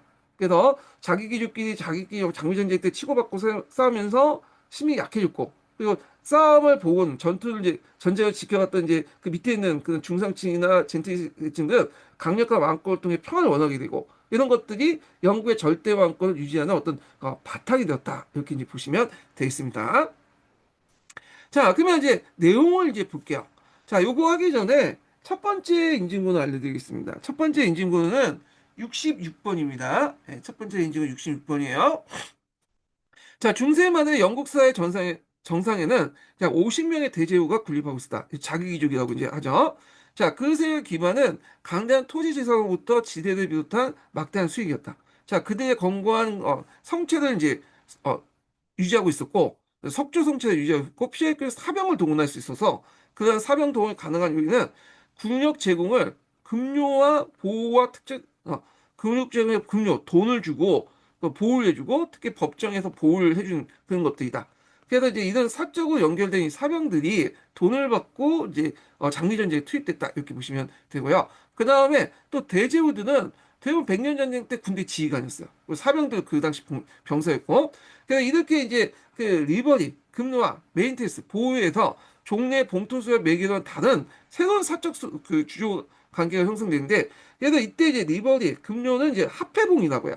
그러니까 예전에는 중세시대 때는 이 밑에 있는 이제 사람들이 땅을 받고 이제 충성을 맹세했잖아요. 근데 중세 말기 때 들어가면 이 합해봉 같은 게 있거든요. 합해를 주고 이제 뭐냐 그 충성을 되는. 왜냐 그 제후 입장 때는 땅을 나눠준 것보다는 합해를 보는 게 주는 게 더 효율적이죠. 땅을 나눠주면 애들이 나중에 독립할 수 있고 자기들 개길 수 있잖아. 예. 그리고 땅이라는 게 한정돼 있잖아. 토지라는 게. 그러다 보니까 합해를 주기 시작했다. 이런 게 그걸 좀 기억을 해두시고 합해봉이 등장한 건 언제 때냐? 예루살렘 왕국이 만들어질 때죠. 1차 십자군 전쟁 이후에 그 중동지역 예루살렘 왕국이 만들어지잖아요. 근데 예루살렘 왕국에서는 기사들은 많은데 땅은 별로 없단 말이야. 예, 그러다 보니까 합해봉 형식으로 이제 주기 시작했는데 이런 것들이 이제 확산됐다 이렇게 보시면 되겠습니다. 자, 그래서 이런 이제 그 봉건제를 뭐라고 하냐? 요게 의사봉건제다. 의사라는 건 뭐냐면 서로 비슷한 다르지만 서로 같게 보는 그런 것들 의사봉건제라고 하냐? 봉건제는 아니지만 봉건제 유사한 그런 의미에서 의사봉건제 이렇게 이제 보시면 되겠죠. 자, 그래서 이런 새로운 봉건제도는 끊임없이 이제 사회 분란과 무질서 원천이 되었으며 대제후는 이들 사병을 단순히 이제 단순한 이제 그 제후 동료 제후들의 사병을 단순히 동료 제후들에 대해서만 아니라 경호했던 왕과 중앙 정부에 대해서 사용할 유형이 있었다. 그래서 이들 대제후는 자기 소유자, 우리가 생각하는 자기 귀족이라고 하는 그런 남작, 공작, 백작 이런 사람들이고, 자, 자기 귀족이나 꼭 그 지대 상상 분야 기사의 하에 있는 젠틀이었다 이렇게 있는데, 젠틀이하고 자기 귀족은 좀 다른 의미예요. 그러면 여기서 젠틀이라는 말을 좀 한번 정의하고 넘어갈게요. 여기는 뭐 비슷한 의미로 쓰고 있는데, 젠틀리는 그냥 그 지역의 토착 그 뭐냐면 그 지방 유지 그리고 상당수의 이제 나이트 그러니까 기사단은 지위를 받고 있지만 명예직 형태인데 잠깐 이제 볼게요. 이 젠틀리부터 이제 좀 보겠습니다.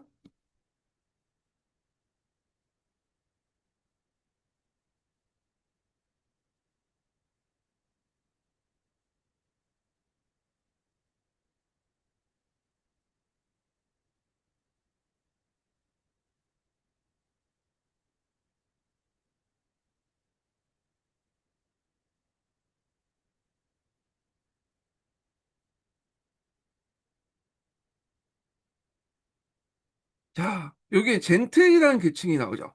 그러니까 이들은 귀족 반원 밑에 있는 지주 계층이야. 이게 이제 건데, 자, 법적은 자기들이 가진 귀족은 아니지만 토지를 기반으로 부와 사회적 명예를 누리는 이제 토착세력이다. 그래서 이제 우리가 쓰는 젠틀맨이라는 말이 이 젠틀 계층에서 유래됐죠. 그래서 이들은 토지를 많이 가지고 있다. 그리고 자기가 직접 경영하지는 않아요. 그리고 대부분은 상당수가 요몬이라는 사람들이 빌려주거나 그래서 이제 이런 식으로 이제 하고, 자, 젠틀이라는 계층은 귀족과 평민 간의 중간에 있는 계층이에요. 그래서 이들은 이제 간단한 이제 가문의 문장 같은 걸 사용할 권리가 있고 평민과 구별된 지배 계층이 있지만 주의할 것은 이들은 법적인 귀족은 아니에요. 예, 이건 거고. 자, 그리고 그 당시에는 그 장자 상속제라는 것들이 확립됐기 때문에 되게 보면 이제 젠틀리의 이제 그 집안의 토지나 이런 것들은 되게 장담한 되게 하고 나머지 차남이하는 이제 어떻게 되냐? 이들은 이제 도시에 가서 상이 되거나 법률가들이 돼서 되죠. 또 이들이 돈이 되면 토지에 또 매입을 해서 젠틀 계층이 편입되기도 하고요. 그러다 보니까 영국 같은 경우에는 젠틀이라고 하는 부는 그런 사람들 있죠. 예, 이런 사람들이 이제 뭐냐면 그다음 도시의 중상층이라고 하는 사람들, 뭐 상인이나 법률가 이런 사람들이 어떤 대립적인 구도가 형성되지 않아요. 이게 좀 특징이야. 왜냐면 얘네들이 보면 다 연고하고 지연이 다 연결돼 있기 때문에 또 뭐냐면 아까 말했지만 이 도시의 중상층들도 나중에 뭐 젠틀가 될 수 있는 거잖아. 토지에 사가지고. 그래서 서로 이제 연결돼 있어. 허연 쪽이나 이제 사회적 네트워크처럼 연결돼 있기 때문에 그래서 프랑스처럼 이렇게 이제 뭐 부르주아 계층과 귀족 계급의 대립 구도가 형성되지 않는다라는 게 또 특징이에요. 이게 영국에서는.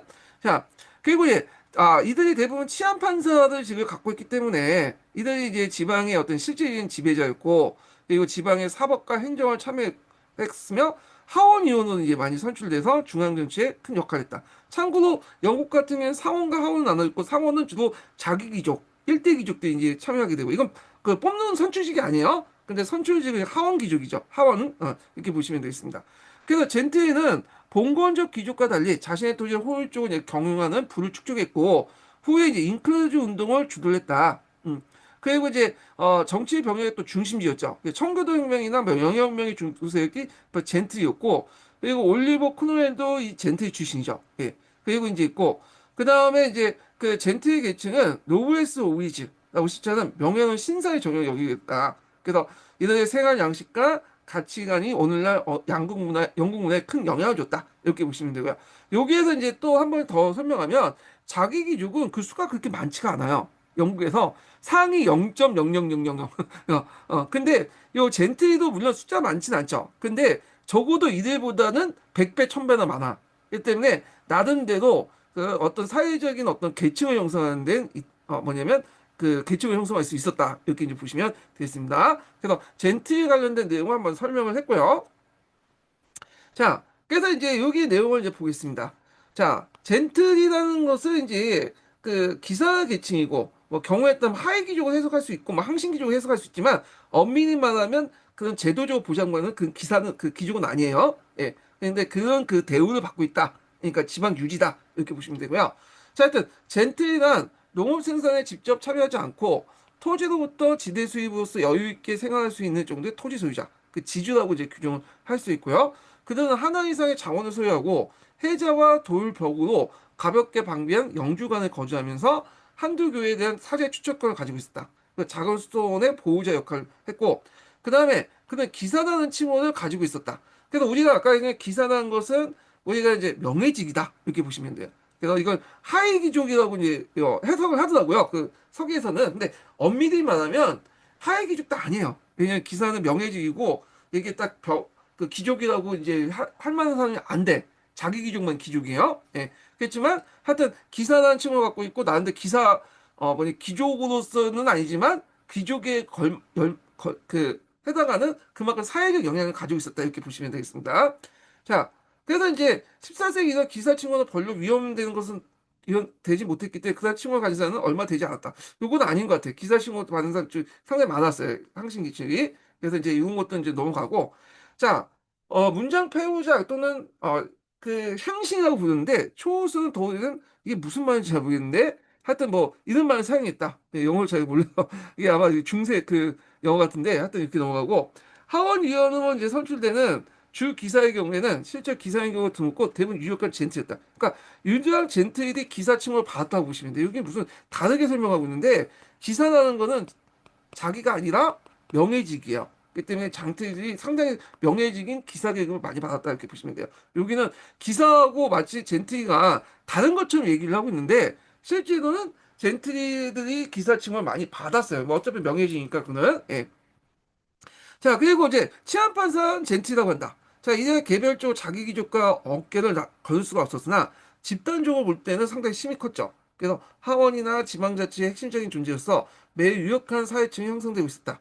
자, 이들은 그 서방을 거는 귀족가들의 평안과 질서를 원했는데 당연히 뭐냐면 강력한 왕권을 원했고 자신은 이제 하원에 진출했고 자신의 의견을 이제 왕에게 전달했고 왕도 그걸 적극적으로 받아들였죠. 그래서 투도 왕조는 기반이 그래서 강력한 왕권과 이런 이제 왕권 지형 위에 있었던 구성한 젠틀 간의 어떤 연합 정부적 성격을 갖고 있어요. 그래서 이제 그 헨리 7세부터 해갖고 엘리자베스 여왕 때까지 나름대로 하원, 그러니까 의회의 목소리를 들어주고 그들의 요구를 적절하게 이제 뭐 소화해주고 또 그들의 지지를 받았는데 이 의회를 무시하는 왕들이 등장했죠. 이게 이제 스투어트 왕조죠.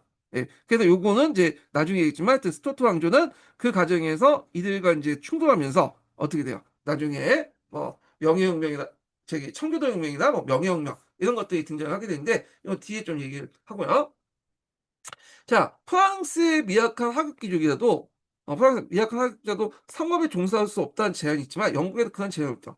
근데 중요한 건 여기서 하급귀족을 젠틀 생각하고 영국에서 얘기하는데 젠틀은 하급귀족이 아닙니다. 예, 그냥 그런 걸로 해석을 할 수 있지만 그런 지위는 있지만 법적으로 귀족이 아니에요, 이 사람들은.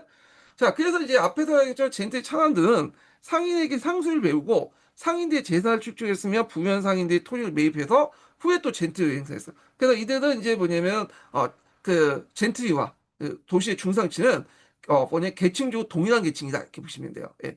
자, 특히 15세기 때 모직물공업이 번창한 지역에서는 젠트리와 상인을 구별하기 어려운 지역이었고 그 결과 젠트리와 상인은 실제 자기 귀족과 일반 민중의 중간 계층이 형성되었다. 자, 젠트리 계층의 이제 밑에 있는 게 요몬 계층이죠. 자연농민층. 요몬이라는 말은 제가 설명했죠. 원래 이제 명칭이 보병으로서 자담, 자기 부담을 할 수 있는 계층들을 요몬이라는 거죠. 군사적 요몬인데 이게 이제 사회 계층적 의미로 이제 더 알려졌죠. 그래서 요몬은 소규모 자유토지 보유농이에요. 또는 대차징농. 그러니까 자기 토지를 가지고 있으면서도 차징이라는 건 남의 토지를 빌려가지고 하는데 대개 이 젠트리 같은 거 위에는 젠트리는 농사를 직접 안 한다고 했죠. 그래서 젠트리들은 자기 토지를 요몬한테 빌려주고 요몬부터 지대 수입을 얻게 돼요. 그리고 요몬들은 자기 토지와 남의 토지, 젠트리 토지를 빌려가지고 토지 경영하고 그 과정에서 뭐냐면 생산된 생산물을 시장 경기에 팔아가지고 그 상품화 시켜가지고 시장에 갖다 팔아가지고 이익을 얻는 거죠.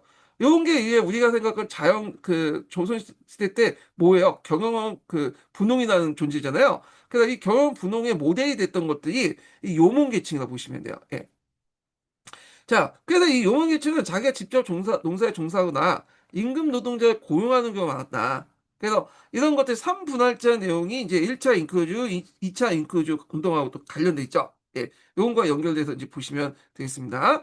자, 그래서 이제 이렇게 해서 이제 그 당시에 영국의 어떤 이제 뭐냐면 그 산업구조 관련된 내용을 좀 보고, 그다음 그 뒤에 가면 이제 이 요몬 계층들은 아까 창병이나 궁병 같은 보병을 활동했죠. 예, 그래서 이들 농민병이다 이렇게 보시면 돼요. 주의할 것은 뭐냐면 이들은 용병 집단이 아니에요. 평상시에 이렇게 이제 농사 짓고 뭐 하다가 국가에서 이제 이렇게 부르면 예비군 형식으로 해가지고 참여를 하는 형식으로 됐다. 일종의 예비군, 농병일치적 예비군 이렇게 해석을 해야지 또 맞아요. 그 상황에서. 자, 그러면 이제 장미전쟁 내용을 보겠습니다. 장미전쟁. 자, 이때 장미전쟁은 앞에서 이제 그 영국의 계층 구조 중에 누구와의 싸움이에요? 자기 귀족들 지네끼리 사병을 데리고 이제 치고받고 이제 한 싸움인데 일종의 왕위 계승 전쟁이라고 보시면 되겠죠. 장미 전쟁은. 그래서 이렇게 이제 내용을 이제 보는데 자 백년 전쟁 직후에 발생한 장미 전쟁. 제가 백년 전쟁 직후에 발생했네요. 예, 제가 잘못 생각했네. 백년의 가정이 아니라 직후야 직후. 근데 백년 전쟁 직전에도 랭커스가 요크가 지네끼리 치고받고 싸웠거든요. 예. 그래서 이제 본격적으로 한 게 이제 백년제 직후인데 하여튼 백년 전쟁 과정에서 뭐 요코와 랭커스 같은 지들끼리 치고받고 싸웠고 이런 것 다 발전된 게 장미전쟁 이렇게 보시면 될 텐데 하여튼 제가 헷갈렸어요 잠깐. 이게 연대가 여기 보니까 백년전 직후에 발생하지만 그 기원은 이미 예전부터 있었던 요코가 랭커스가의 어떤 분쟁 이렇게인데 여러분도 알다시피 랭커스가와 요코가는 그 뭐야 어, 그 장미를 이제 상징하고 있죠. 랭커스가는 적색 장미, 요코가는 백색 장미. 그래서 이제 이런 것들 쌓았기 때문에 이걸 장미 전쟁이 난다. 그래서 우리 장미 전쟁의 과정을 뭐 다 알 필요는 없을 것 같아. 예, 우리가 이제 뭐 장미 전쟁에 무슨 누가 어떻게 집권했고 이런 정치적 과정을 이제 알 필요는 없잖아요. 근데 요걸 알 필요는 없어도 좀 책을 이해하려기 위해서는 장미 전쟁의 어떤 과정을 좀 대충 이제 볼 필요는 있거든요. 일단 뭐 그 시험 문제에 나오진 않겠지만, 자, 그래서 이제 요 관련된 내용을 잠깐 한번 개관을 좀 해보고 좀 얘기를 해보겠습니다. 제가 아까 전 시간에도 이제 얘기했지만 예전에 이제 제가 AI들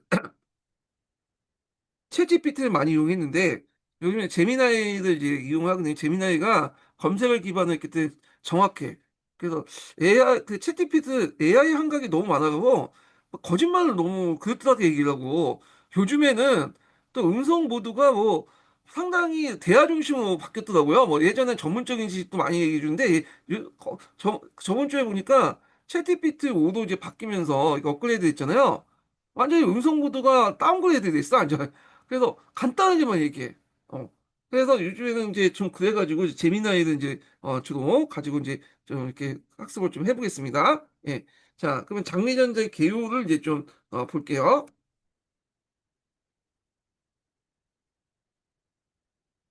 자, 그냥 이 참고로 이제 받아주시면 될 것 같아요. 여기 전반적으로 장미전쟁이 어떻게 진행됐는가, 예, 요걸 한번 전반적으로 파악을 좀 해보겠습니다.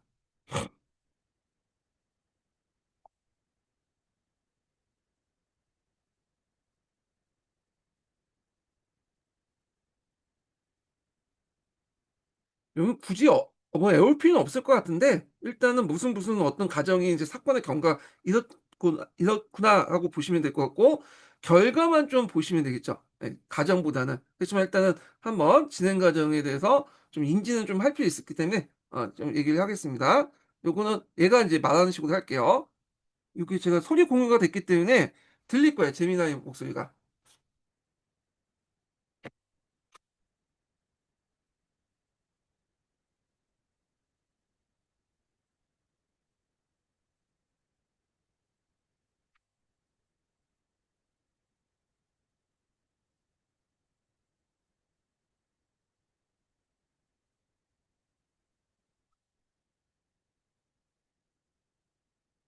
좀 기다려 주세요. 얘가 이제 장미전쟁은 15세기 후반 잉글랜드의 왕위를 놓고 랭커스터 가문과 요크 가문이 약 30년간 벌인 피비린내 나는 내전입니다. 두 가문의 상징이 각각 붉은 장미와 흰 장미였다고 해서 장미전쟁이라는 이름이 붙었습니다.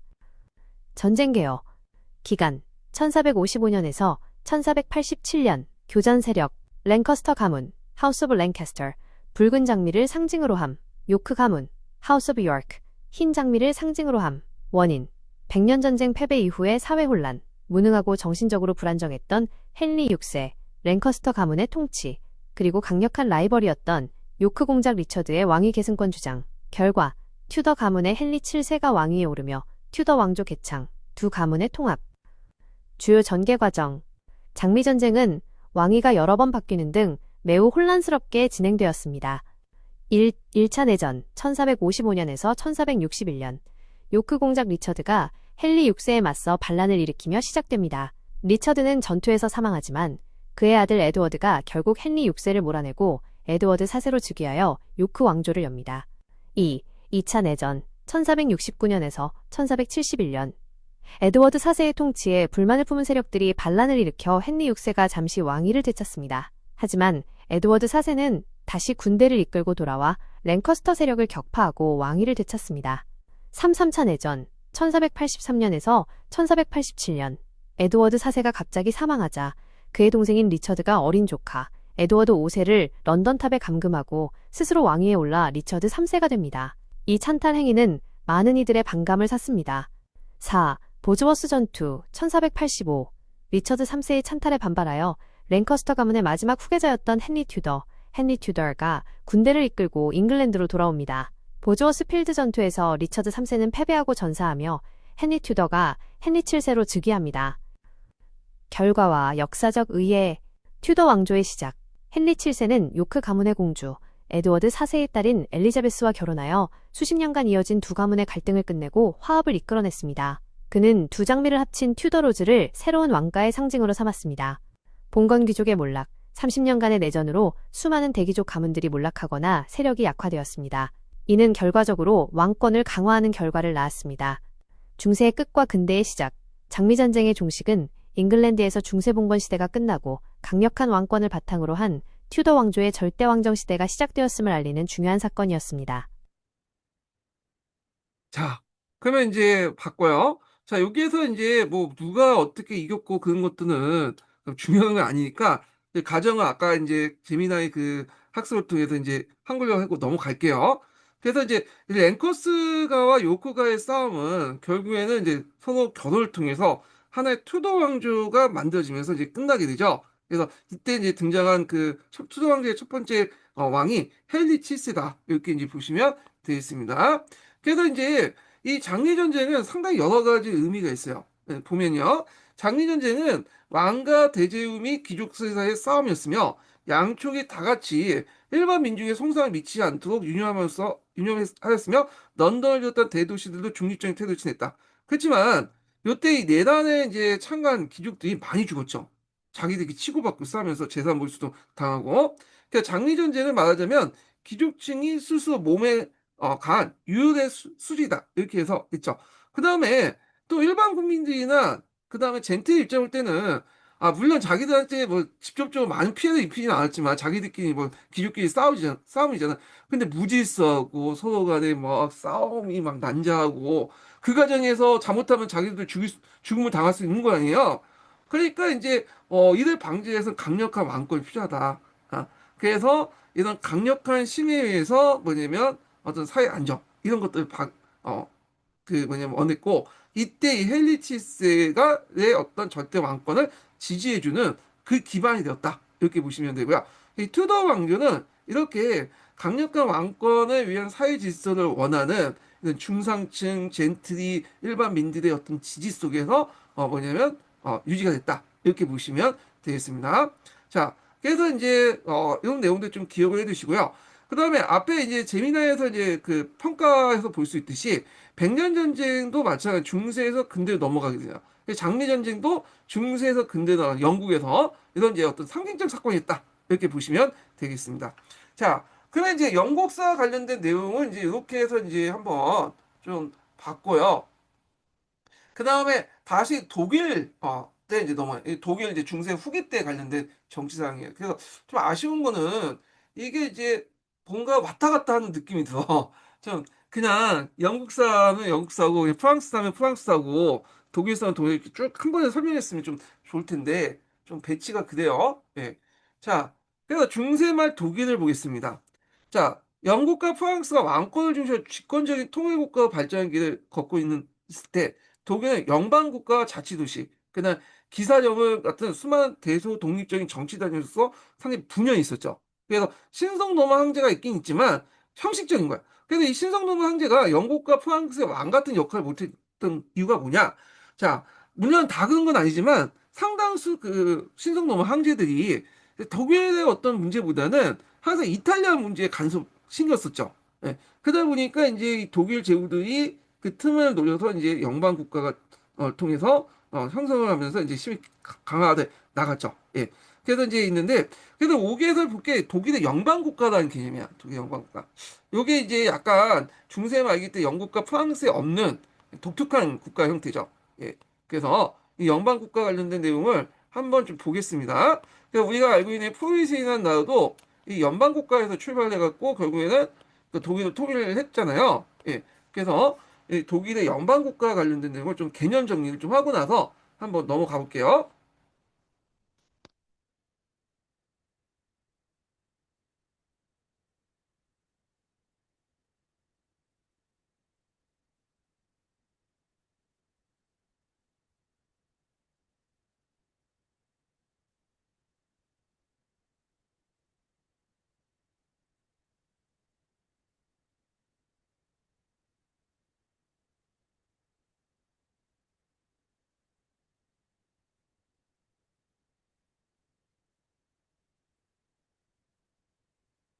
자, 독일 영방 국가 보겠습니다. 자, 그다음 신성노마 제국 시대 제후들은 자신의 영지하에 거의 독립적인 왕처럼 이제 주권을 행사하는 중독립국가를 이제 영방 국가인데, 자, 이들은 강력한 중앙 집권을 행사했던 영국과 프랑스 달리 독일은 근대까지 수백 개 작은 나라로 분열돼 있었잖아요. 그런 것들을 이제 설명할 수 있는 개념이 영방 국가다 이렇게 보시면 돼요. 자, 영방 국가는 왜 형성했느냐? 그 말은 뭐냐면 신성노마 제국의 황제가 실제 힘이 약했죠. 예. 그래서 금인치서 이후에는 거의 뭐냐면 더 약해져 가지고 특히 이제 일곱 명의 선제후의 어떤 그 세력이 커졌어요. 그 일곱 명의 선제후라는 것은 선거권을 가지고 있는 제후들 얘기예요. 예. 그래서 하여튼 이때 일곱 명의 선제후 같은 경우에는 영진의 재판권, 합회 주조권 이런 독립된 주권을 이제 보장을 해서 실제 이런 건 다 국가가 갖고 있는 권리잖아요. 그리고 이런 것도 영방 국가의 또 권한이 커진 게 뭐냐면 베스튼팔른 조약이죠. 30년 전쟁이 끝난 후에 영방 국가는 외교권까지 갖게 돼요. 그래서 거의 완벽하게 주권을 보였다. 그러면서 신성노마 제국은 이름만 남겠다. 이걸 형이하라고 하죠. 자, 그래서 이런 것들인데 연방 국가의 특징이 뭐야? 독자적인 통치제를 갖고 있다. 그래서 이제 각 영방 국가는 자신만의 군주를 가졌고 그 안에 독자적인 법률, 행정기구, 근데 합회 주요권까지 운영하게 되고요. 영향력 있는 영방 국가, 그러니까 프로이센이나 바이에른 이런 군주는 자신의 영진에서 한계 간섭 없이 절대 군주는 이제 권력을 실었는데 참고로 이 오스트리아인데 옵사를 지배했던 가문이 합스부르크 가문이에요. 예. 그래서 이제 합스부르크 가문인데 이 합스부르크 가문은 자신의 영지를 직접 지배하는 영방국가적 군주이면서도 오스트리아 왕이면서도 또 하나는 또 황제죠. 독일 신성노 황제. 예. 그래서 여기는 아마 영방국가 측면에서 이제 오스트리아를 얘기한 것 같아요. 자, 그래서 이처럼 이제 짧게 쪼개진 연방국가 체제는 19세기 후반에 포에세에서 통일될 때까지 독일의 민족적 정치적 통일을 가로막는 가장 큰 원인이 되었다. 이렇게 보시면 되겠습니다. 그래서 영방국가는 신성 로마 제국이라는 큰 하나의 우수 아래 있지만 실제로 각기 군주가 독립적으로 통치하는 수많은 나라 속에 통치했던 독일의 수많은 나라 속의 나라를 볼 수 있다. 이때 군주는 왕이라고 칭을 사용하지 않았지만 뭐 공작이나 백작, 자작이니 이런 자기를 사용한 거죠. 뭐 그렇게 이제 했다는 것 좀 기억을 해두시고 나중에 이제 그 우리가 예전에 한번 시험 문제 나왔던 게 프로이센 국왕의 이제 왕요 칭호잖아요. 예, 그거는 이제 신덴부르크 선제후라고 있어요. 신덴부르크인가? 브랜덴부르크 선제후죠. 예, 브랜덴부르크 선제후가 오늘 베를린의 브랜덴부르크라고 하는데 그 브랜덴부르크 선제후가 30년 전쟁에 가담을 하면서 이런 이제 여러 이제 혜택을 받게 되죠. 나중에. 그래서 이제 하여튼 그 나중에 설명했지만 그때 이제 칭호를 먹게 받냐면 프로이센 왕으로는 칭호를 받게 돼요. 예. 그래서 그때 프로이센 왕이라는 칭호는 왜 이렇게 받냐? 이게 원래 선제후는 이제 공작, 백작 이런 식으로 이제 부를 수밖에 없는데 그건 신성노마 제국 밖에 영역이 프로이센이었어요. 폴란드 지역이 그 당시에는 지금의 폴란드 지역이 프로이센이었거든요.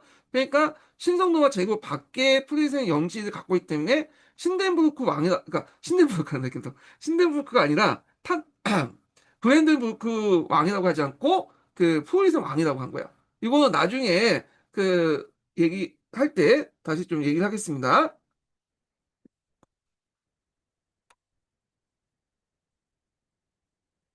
자, 그래서 이제 이렇게 이제 있고요. 자, 그 다음에 이제 넘어가서, 아이고, 잠깐만요.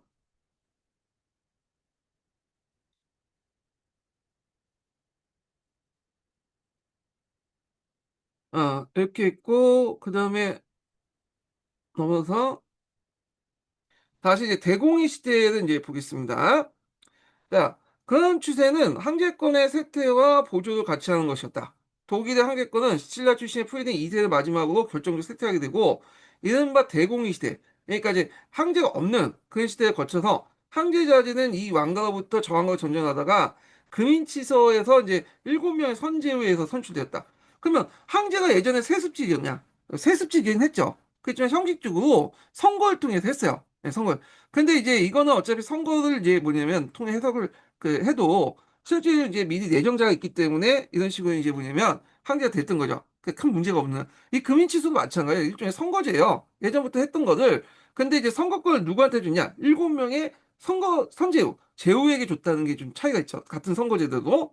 그래서 이걸 이제 뭐냐면, 기록한 것이 금인치서. 이렇게 있죠. 그래서 이때 이제 이 금인치서 관련된 내용 좀 기억을 좀 해주시면 되고요. 그래가지고, 그 당시 이제 그 황금 그 도장을 찍었다 해서 금인치서가 하는데, 자, 뭐, 마인츠, 트리르, 케른, 그다음 작센, 팔추백, 그다음에 브랜드밀크 뭐냐면 선제우 이렇게 이제 보시면 되는데 여기 브랜드밀크 선제우가 뭐냐면 뭐와 관련된 내용이냐 성경 100이라고 이제 내가 선제우를 읽을게요.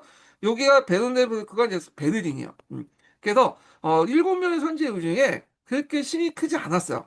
인구도 적었고 하여튼 그런데 이 브랜덴부르크가 언제부터 이제 커지게 되냐? 앞에서 언급한 거는 30년 전쟁 때 커지죠. 그 많은 영지를 또 얻었고, 그 다음에 이제 뒤에 예전에도 한번 시험을 내놨지만, 그 에스파 왕위 계승 전쟁 이후에 이 사람이 이제 뭐냐면 또 포이세나 땅도 갖고 있었어요. 나중에 좀 얘기했지만 이건 지금의 오늘 폴란드 지역의 이제 영역인데 요 프로이센 지역의 왕으로서 이제 부리게 되죠. 왜냐하면 신성 로마 제국은 황제가 있기 때문에 왕으로 부를 수 없어요. 유럽에서는 임페리어 왕이 서로 병칭이 안 돼요. 예. 그렇기 때문에 포르쉐는 신성노가 제국 바뀌기 때문에 이 포르쉐 왕이라고 칭하게 됐다. 그래서 우리는 이제 브랜덴부르크보다는 이 포르쉐라고 이제 기억을 하는 이유가 뭐냐면 이 포르쉐에서 포르쉐 왕이라고 칭하기 때문에 요게 이제 기억이 남는 거죠. 요 브랜덴부르크 선제후보다는 자 그래서 하여튼 이렇게 있고요. 그리고 보헤미아 왕의 이제 7명 선제후가 황제의 사명과 동시에 다수결로 새로운 황제를 선출한 것이고 선제후는 결과적으로 다른 제국보다 우월한 위치에 서게 되고 거의 완전한 주권국주와 다름없었다. 그래서 이제 이 선제후대의 권한에 대해서 이제 아까 얘기했죠. 잠깐 여기 보시면 여기 이제 보면 재판권 이때 재판권이라는 것은 이제 사형까지 처할 수 있는 재판권 얘기예요. 합해 주조건 이런 것들인데 요 그림치서에서 말하는 이 선제후들에게 주어진 데 있는 권한들은 선제후뿐만 아니라 이제 나중에 시간이 지나면서 모든 영방 국가가 다 행사할 수 있는 그런 권한이 되었다. 이렇게 보시면 되겠습니다. 자, 그다음에 이제 좀 넘어가서 계속 보면요. 자, 이 황금치서는 황제 선출에 관련한 분쟁의 발생을 방지하거나 그것을 감소시키는 시키게 되었으나 항제권 약화되지 유명무실 확인을 확인하고 이제 확정 지은 것이다. 자, 그 제의는 뉴센부르크 가문을 거쳐서 15세기 때 우리가 이제 친숙한 합스부르크 가문이 이제 등장하게 되죠. 예. 그래서 이제 원래 이 합스부르크 가문은 정치 가문은 아니에요. 원래 상인이었거든요. 집안 자체가 돈을 많이 벌어가지고 홈테크를 잘해가지고 결국에는 오스트리아를 집어먹고 그다음에 신성로마 황제관까지 얻게 되죠. 그래서 이제 있고 신성노마 제국에 소멸할 때까지 거의 세습적으로 계승됐다. 어떤 분은 이게 7명이 선지후라니까 왜 이게 세습하고 연결되냐 그랬더니 앞에서 말했지만 신성노마 황제는 예전부터 이게 선거를 했어. 근데 이미 내정자가 있기 때문에 어떻게 크게 문제되지 않으면 세습을 인정해줬거든요. 예. 그래서 내정자는 그 아들이겠죠, 황제. 그리고 약간 이제 그 황금치소도 마찬가지예요. 예, 내정자가 있고 7명의 선제후가 이제 딱 정해진 선제후가 와가지고 이제 뭐냐면 선출할 수 있는 권한을 물론 이제 이게 형식적이긴 하지만 그 선출할 수 있다는 자체가 이제 7명의 선제의 권한을 강화시켜주는 요소가 되고 그리고 그렇게 선출됐다는 것 자체가 황제의 권한이 제후에 선출됐다는 것 자체가 힘이 약해졌다는 거잖아요. 칠선을 위해서 그런 의미에서 이제 있지만 일단은 계속 세습직이었다. 그게 문제가 되지 않으나 그냥 7명의 선제가 도장을 찍어주었다. 이렇게 보시면 되겠습니다. 근데 합스부르크 왕가는 부착된 명예는 침범에 불과했고 그 다음에 독일 전체 구심적 역할을 못했다. 자, 황제권의 쇠퇴는 독일의 정치적 해체 추세에 심한을 이제 가져오게 됐고요.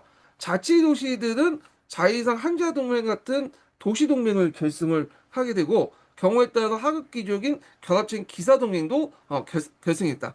자, 그 원래 이제 이렇게 있고요. 처음에는 이제 뭐냐면 처음에 연방 국가들은 그만큼 처음부터 군주의 힘이 강했던 거 아니야. 원래 신분제 의회라는 게 있었어요. 그래서 연방 국가는 신분제 의회와 왕이 서로 균형을 이루는 과정에서 있는 상태가 이제 지속됐는데 이 신분제 의회와 왕의 권한이 언제부터 역전이 됐냐? 30년 전쟁 이후라고 보시면 돼요.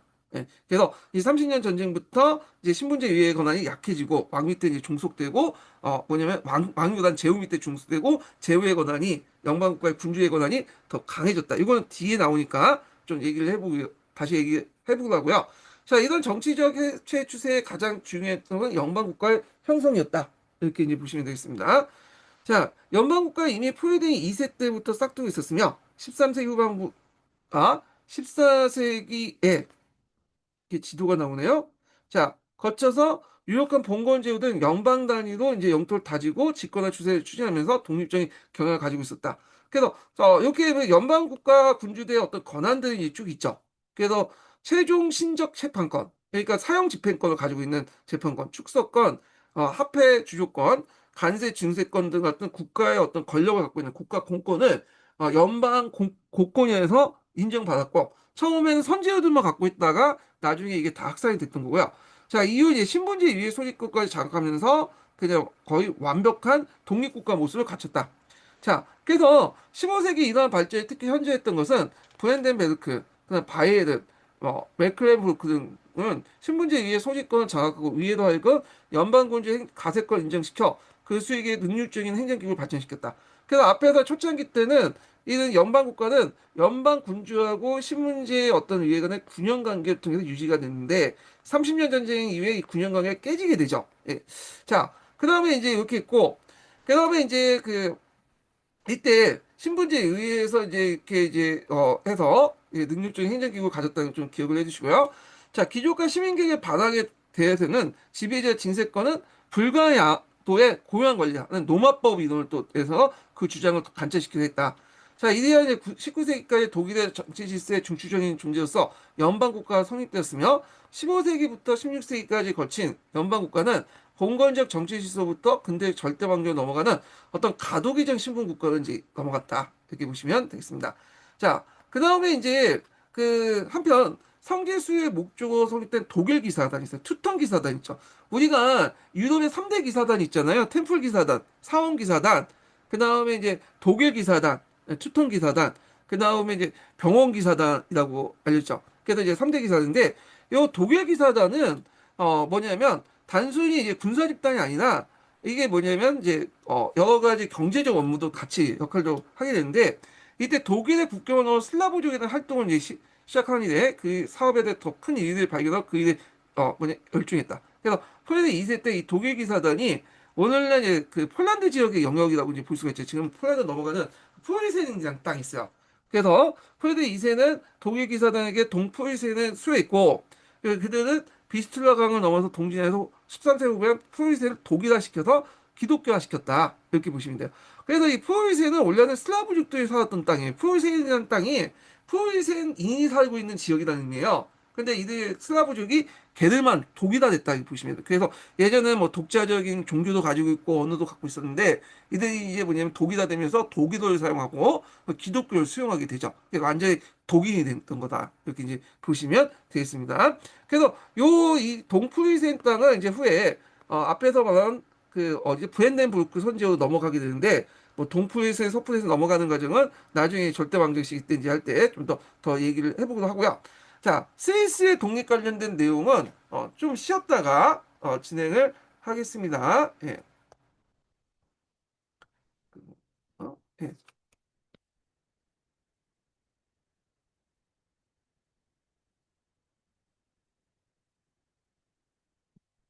하...